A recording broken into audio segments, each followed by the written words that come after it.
Today, I will be using a full team of Pokemon based on pride flags. If you have an idea for a Pokemon team, be sure to comment below and I will use it.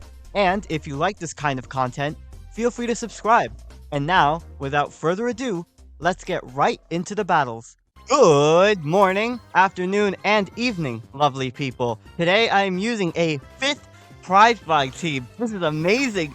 Thank you all so much for the support on this series. As always, I actually made a playlist now for all of my previous pride flag videos. So in case you missed the older ones, or in case you haven't watched them, or you're wondering where a certain pride flag is that isn't in this video, it's more than likely in my previous one. So please check that out. And as always, if this video hits 25 likes, I will make a 6th pride flag team. Again, thank you all so much for the support on this series.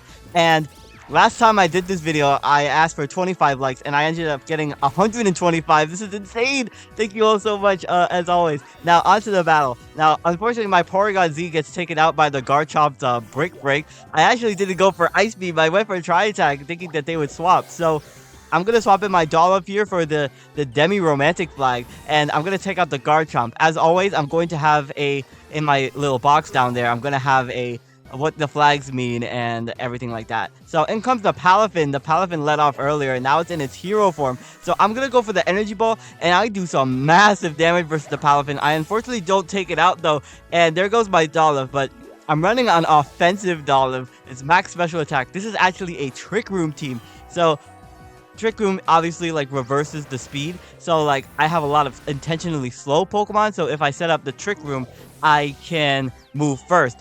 So I have Pokemon like Porygon Z with an Iron Ball to have its speed, so I can move first in Trick Room. And of course, I have the quintessential Trick Room Pokemon in Cresselia here for the Gender Flux flag, which functions differently to the Gender Fluid identity, if you didn't know. So the Persian is going to come out. It's interesting to see Persian being used. They're going to go for that Terra Ghost Shadow Claw. Wow, that does some really good damage. It does half my health, but I'm going to set up the Trick Room here, of course. And I have on this, I have a Trick Room. I'm actually running a specially defensive Cresselia on this. I have Lunar Dance, so I could swap out easily into another Pokemon.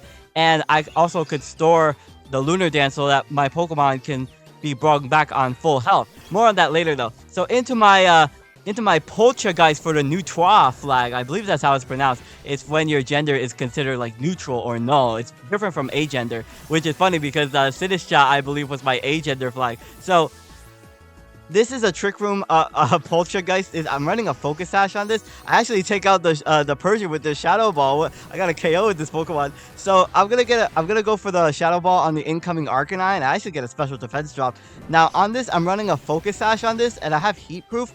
So the Arcanine's fire move wasn't able to bring me down to my Focus Sash, interestingly. Now, I'm going to swap that out because I have Focus Sash and I want to preserve that. So if I swap it out, my Lunar Dance from my Cresselia is going to bring my Poltergeist back to full health. And that's going to be able to make me preserve my Focus Sash. So I thought that I might use that later. So into Iron Hands here for the Demi-Gender flag. I thought this was a really good fit because, the Demi-Gender flag has just gray and yellow on it, just like this Pokemon. Although I've also seen the Demi-Gender flag be referred to as the Demi-Non-Binary flag. I go for the Thunder Punch on the Houndstone switching. This Iron Hands, by the way, is amazing. So I tanked the Last Respects. Oh my goodness, I believe that Last Respect was like 200 base power, and I live. This Pokemon is an absolute tank. I'm running a Swords Dance Iron Hands, which works really well in Trick Room. I have a Swords Dance, Thunder Punch, Drain Punch, and Hard Press, which is an interesting move with Terra Steel on that. So I'm going to swap back in my Poltergeist here against the Gallade, and I'm going to get that Lunar Dance back to my full health. So I thought, well, this Pokemon won't be able to break through me. It actually is running an Air Slash with Sharpness, which doesn't even bring me down to my Focus Sash. But I'm running Memento on this set, so I could lower the opponent's attack and special attack, which is going to give free setup to my very last Pokemon on this team. And I thought, what a good opportunity to send in my Minior for the second Rainbow Pride flag. Now, I've done the Rainbow flag, but I wanted to do a different variant of it, so I chose the Philadelphia Rainbow flag specifically. Although the Progress Rainbow flag could also work for Minior, it's because Minior in its core form has the brown on it, but like it also has black on it when in its shiny. And of course, the Philadelphia rainbow flag is meant to include black, brown, people of color in it as well in the LGBTQ community. So I thought that, I figure if this series is gonna be as long lasting as it is, I should like include variants whenever possible. I look how much the Aqua Cutter did to me, by the way, even at -2 attack. I'm really glad I got the memento off, otherwise I would have gotten KO'd. So I'm running a pretty interesting set on this. I'm running a Shell Smash Minior with the white herb. So I got that Shell Smash off, luckily, and I'm going to go for the acrobatics, and I'm going to absolutely take out the Gallade. I terrestrialized into a normal type, just in case the Gallade had a Focus Sash, and they went for Aqua Cutter again. So the last Pokemon is Arcanine. I'm running a Terra Normal Double Edge on this for some flair, and I'm going to be able to take out the Arcanine, and that's the end of that first game. So yeah, this Minior set is actually really good. Obviously, Minior is not a Pokemon to be messed with. I also thought it was a really good candidate for the Rainbow Flag, just because there really isn't a lot of Rainbow Pokemon. The only ones I can think of are like Ho-Oh, Shiny Minior, like the Alcremie, and what's that Pokemon called? Necrozma. But I'm using that for a different flag. Anyway, in this battle, I get falling asleep immediately turn 1 to the Dire Claw, so the best start to a battle ever. This battle was really wild. So there goes my my Poltergeist, unfortunately. I'm like, dang, I got denied my Trick Room. This Pokemon is really it's really hacksy. So the Sneasler is now going to Terrasilize, and they're going to Terrasilize into a Dark type. I'm actually running a Terra Electric on this Cresselia. So because I have Thunderbolt to boost my Thunderbolts, and I also have a Psychic. And with Terra Electric and Levitate, I have no weaknesses. Speaking of Electric, I get Paralyzed, but I thought, okay, that's not bad, assuming that I don't get hit with Paralysis, and I'm going to be able to set up the Trick Room on my Cresselia at the very least. I was attempting to go for Trick Room on my Poltergeist, but unfortunately that didn't work. I imagine they Terrestrialized into a Dark type, expecting a Psychic move, which actually I almost went for. So in comes the Hydrapple. I'm going to go for the Lunar Dance, and I'm going to KO myself. Now, remember that I went for the Lunar Dance, because it's going to come back in a very big way. So, into my Porygon Z. On this set, I'm running a Tri-Attack, Ice Beam, Thunderbolt, and Trick Room on this. Now, as far as this Pride flag goes, I ended up going with the Infinity Heart variant, although the Pie variant does still work with this color scheme. I thought that I've seen a lot of backlash online against the Pie version of this Pride flag, so I went with the Infinity Heart. Somehow the Sneasler lives the Tri-Attack. I'm like, what? How did that even live? I didn't know at first in this battle until afterward, but I found out I think this thing is running an Assault Vest. I'm like, oh my goodness, I can't believe that lived, especially since I was at +1 special attack because of the download ability. Wow, that's crazy. So Sneasler is gonna swap out versus my Iron Hands. My Iron Hands in this game was the Pokemon that I needed to win with. So in comes the Annihilate. I'm just going to go for the Thunder Punch versus the Annihilate. That does good amount of damage, but unfortunately it does under half. And with Annihilate, you want to damage it as less as possible, because obviously it has a Rage Fist to boost its base power whenever it gets hit. So I thought, okay, well, obviously I'm not going to continue hitting it, otherwise I'll just keep boosting its Rage Fist. So I'm going to go for the Swords Dance and boost my attack until I can comfortably KO this Pokemon.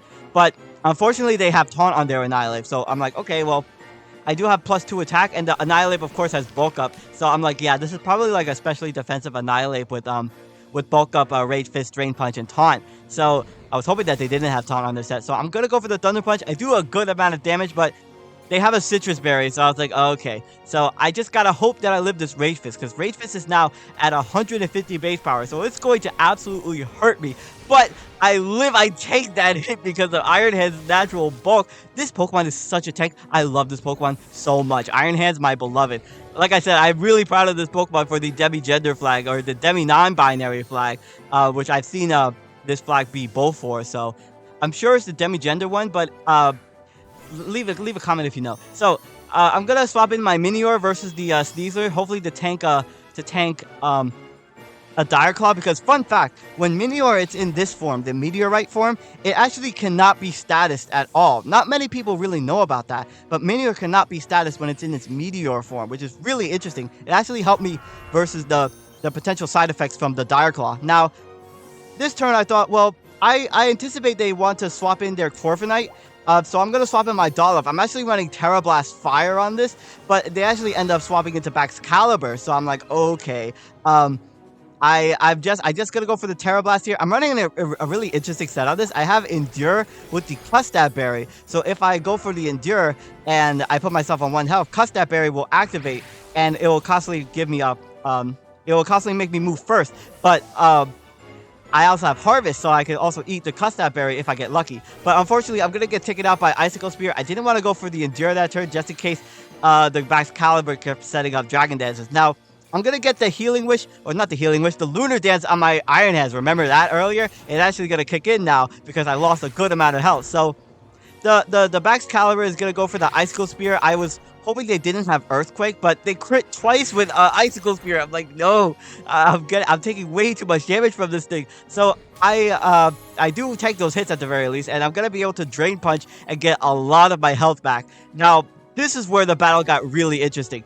So the Sneasler is gonna come in after me. Now, this turn I was thinking, well, I'm running Terra Steel, like I said, with Hard Press, which is a pretty interesting move, but if the Sneasler goes for close combat, like this is a bad Terra. So I anticipated that they would want to go for Dire Claw, anticipating that close combat wouldn't KO me, and that they would try to rely on like hacks or something. And they do go for Dire Claw. I'm like, yes, that's perfect. I called that correctly. Oh my goodness. And I'm gonna take out the Sneasler with the Drain Punch. That was such a good call on my part, because I anticipated that, you know, Dire Claw was probably gonna be the way that they rat themselves out of it, just because of how they were playing with relying on Dire Claw so much. So that was a really good Terra on my part. Now, in comes Kingambit. I was like, okay, this Pokemon is gonna have Supreme Overlord, and it's definitely gonna take me out with the Low Kick, I imagine. But they don't have Low Kick, they have Sucker Punch, and I lived the Sucker Punch. This is so nice, and I'm gonna be able to take out the Drain Punch. I'm not gonna be able to take it out with the Drain Punch. Oh my god, I can't speak. That was such a crazy KO,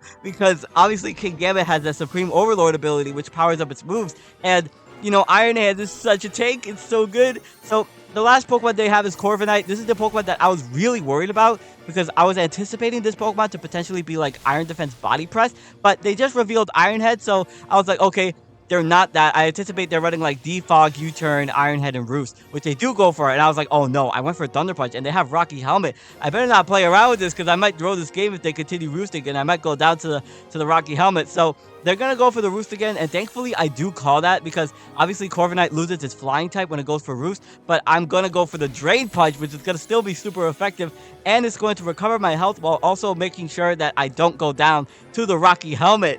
Man, Iron Hand's my beloved this game. This Pokemon, I'm pretty sure this Pokemon got 5 KOs. It's crazy. It's also such like a... This Pokemon is just amazing. It's why I love the Violet Paradox Pokemon more than the Scarlet Paradox Pokemon. But that is just a hot take. That is just one of my many hot takes. Anyway, thank you all so much for watching. Thank you all so much for the support on these Pride Flag teams. As always, if you want to see more, hit the like button and check out the Pride Flag team playlist that I just made for these videos. My name is SkyLaaa. Don't forget to smile, and I will see you all next time.